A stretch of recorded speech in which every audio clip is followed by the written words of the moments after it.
everybody, it's Bobbi-Jo and welcome to my home. I'm coming to you from the Maritimes of Canada. I am so glad you've decided to join me today. I have a great tutorial that I'm going to do for you. I've been wanting to do it for quite some time. So I'm going to show you how to do an emboss without an embossing folder.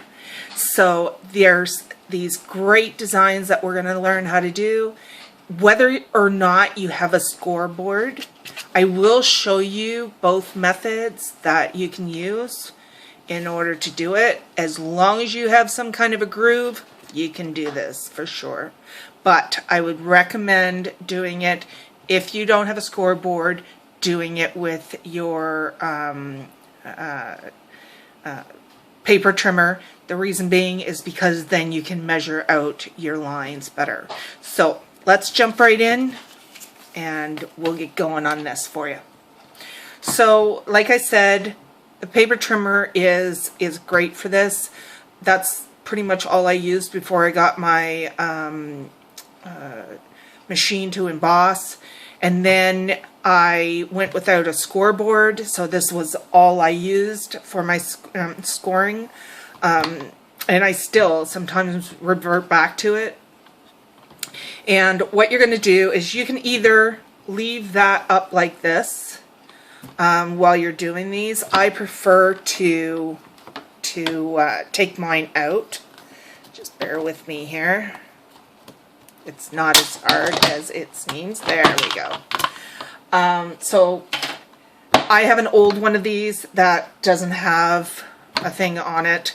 This is even older, but it gets the job done. I still use it as great trimmer, and Fiskars, you can't go wrong for sure. I'm also have, and I'm going to show you this and the scoreboard, how to do it, but I also have my bone folder. I have one of the scoring balls. I have a few different ones, but this is my preferred one. And then you can even do this with a paper clip. It's that easy, so let's go and get started for you. The first one we're going to do is pretty simple. It's just straightforward, line after line.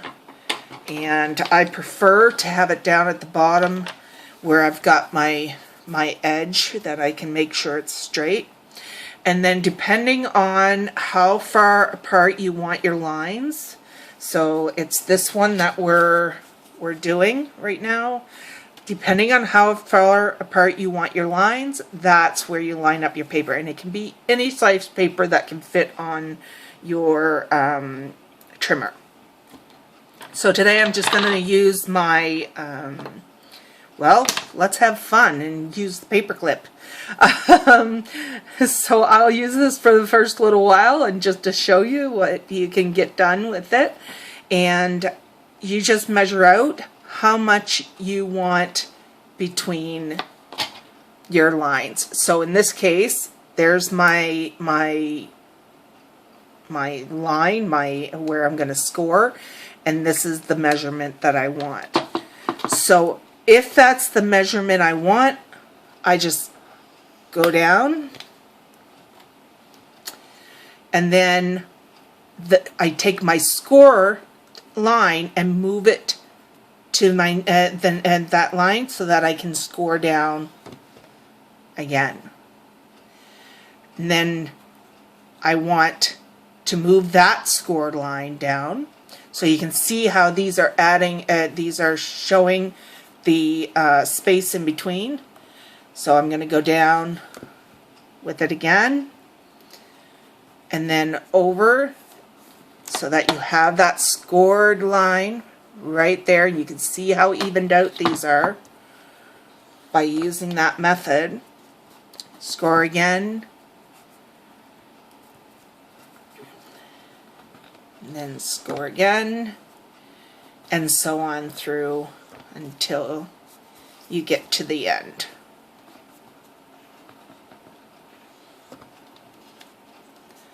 My hands don't exactly like me today, so, but you get the idea. So it comes out and it's just straight lines. Like I said, you can do them as far apart as you want. You might want to do it, let's do it 1 inch by 1 inch. You do the line, then you bring your score line to the 1 inch mark. Keep it there. Score again. Bring that score line to the 1 inch mark and score again. So yeah, you get the idea with the straight ones. That's great. We're going to move on. Now I'm going to put my paper clip away because my hands don't like me doing that. But yeah, you can use bone folder, back of a knife. You can use just about anything. Anything that will go down on the groove. So this way, so we have all of our lines in a row. Now we're going to we want to do squares. So we want to do this pattern. And all you're going to do is the exact same thing, but you're going to flip your paper over. So you're just going to, well, I'm going to be on my right side, the same side that because you can see it depends on the side that you put these on, because these are the raised side. So in order for it to be raised on here, I need to do it on the opposite side. So in this one, we're just going to go down our line again, move it so that it's even with where we want it, down again, move that second score line again, and you can see the pattern we're making. And then you're going to go down again, and you're going to continue down. Now again, if I wanted to space these a little bit further apart, that's a-okay as well. Let's just bring my score line so that it's the second line in. Then you can go like this. Alright, so you can space those any way you want. Next we're going to do the diagonal one, and this is the one I like the most because I can get either the lines, which I think makes it elegant, but even better, I get my diamond effect. So let's go and try to do these up for us. So the key with when I'm doing my diagonal, I always start right down between this triangle, this edge down to this one. So you're going right across the card, whatever size it is. I still start with putting this corner here and putting this corner here and having the other two corners over here. So you're going to go down the middle of the card, and that's going to be your score line that you're going to follow across like we did the other ones. So you can see what I've done, corner to corner, corner to opposite corner basically. So now I'm going to do the same thing that I did with the other one. So I'm going to line my score line up with the line that I want, depending on how far apart I want my diamond, my lines in this case.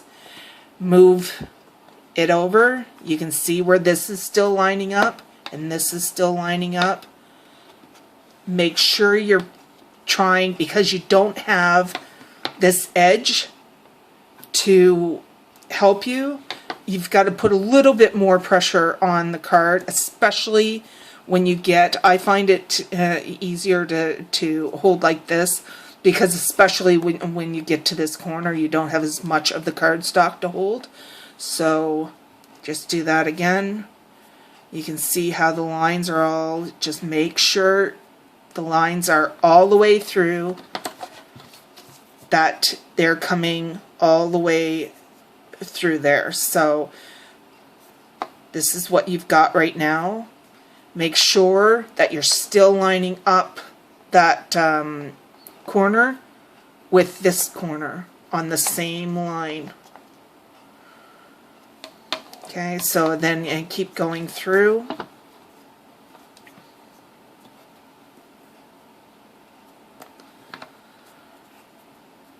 I'm still going. I'm still checking my angle. I'm still checking to make sure my two corners are on the same line all the way up. So I'm still checking for that as I'm going across. Doing it again, and I'm still checking for it.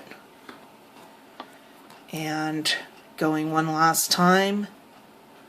Then I find it easier to flip the card at this point and start from that first line again, lining up those two corners. And then I go down again. So I move it over, make sure my corner, this corner and this corner are on the same line. Over again.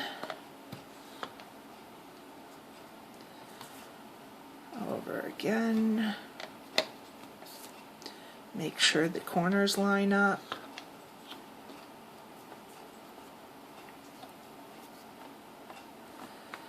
Make sure your corners, see, I must have not been perfect there, but that's not too bad. It still looks okay. And then one last time, making sure that my corners are on the same line. So I'm off by a bit here, so I'm on this line, alright. And that. So then you have your lines across. Now to make the diamonds, you're going to take the opposite two corners and you're going to, again, keep on this side of the paper, not the raised one, unless you want that effect, of course. But if you just want the raised diamonds on this side, you've got to keep going on your negative. And then line up your next two corners, the opposite two that you used before. Come down. And then you're going to carry on the exact same way that you just did, making sure your corners are lining up. So you can see I'm still on that same line. And then if you keep going through,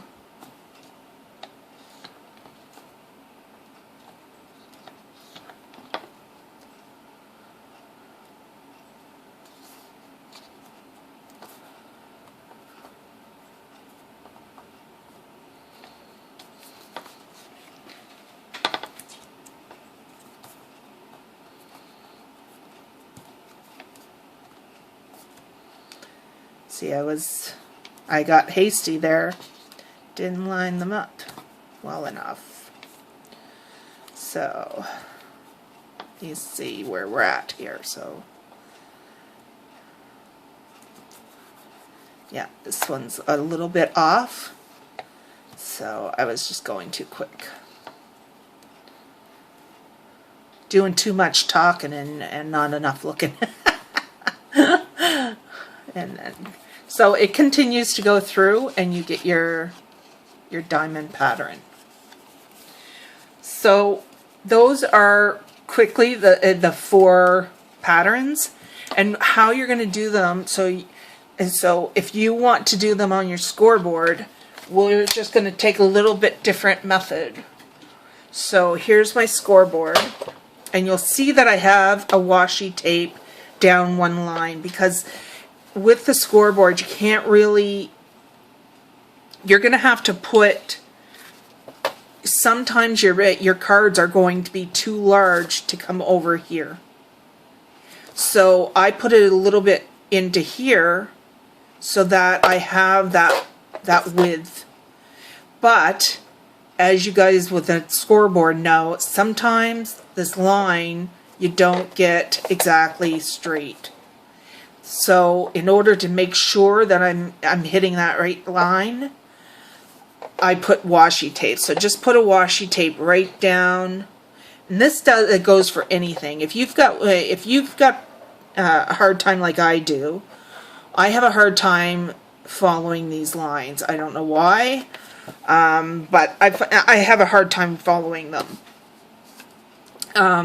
However, some may not, so it's up to you, but I would suggest putting the washi there. So if we were just going to do our lines, I would start with it right up against the washi, so right on the line. So in this case, I'm on 3.5. And depending on how the length that I have, that I want in between my lines, that's where I score. So I'm at 3.5. I'm going to do the same as we did on the other piece. I'm going to do a quarter inch all the way across. So this one too, be very make sure that you're getting a good grip on the paper, because you don't have anything to. Now I imagine you could flip this over. I prefer to go down. You could probably flip this over and keep going up against this lip, but I prefer to go down. So going across is easy. You don't have to line up anything. You're just going to do your normal score lines. And there you have it. Yes, it's much quicker, but yeah, it depends on what tools you have.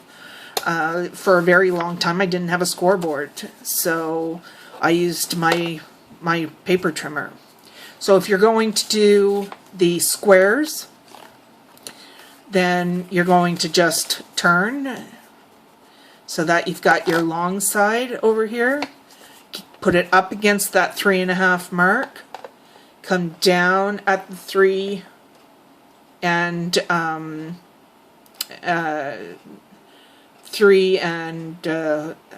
3/4, and then 4, 4 1/4, 4 1/2, 4 3/4, 5, 5 1/4, 5 1/2, 5 3/4, 6, and so on.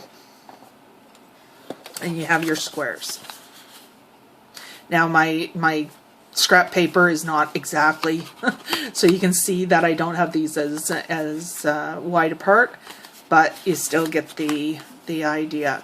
Now again, and this is not something that I only use the side that has it raised. I use this side sometimes too, where it's got a neat effect as well. So yeah, that's what I do there. For your cross diagonal ones, this is where I really need to make sure my washi tape is there, so I know where I am.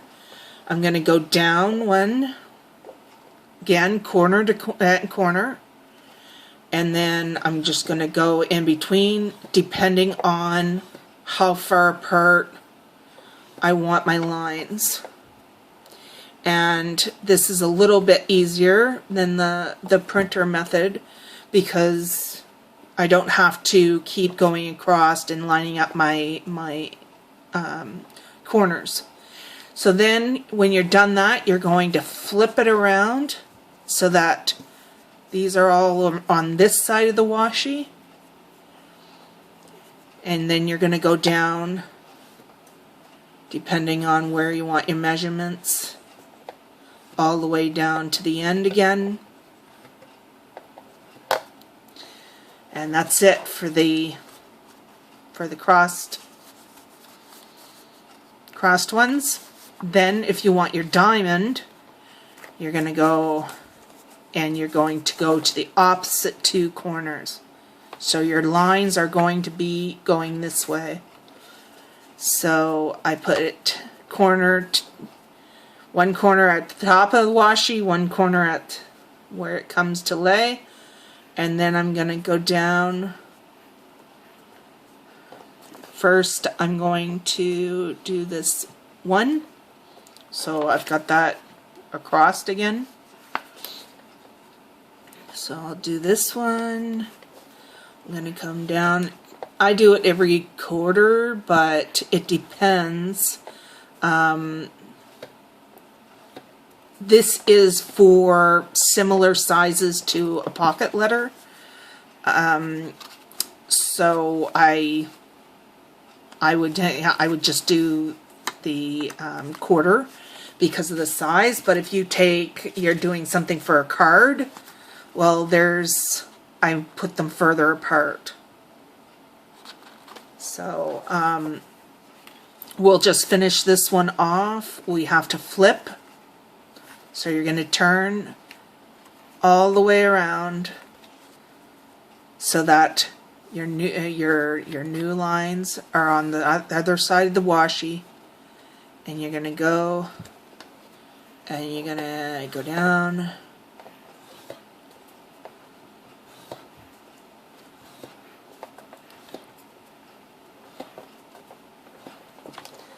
And there you go. Your diamonds.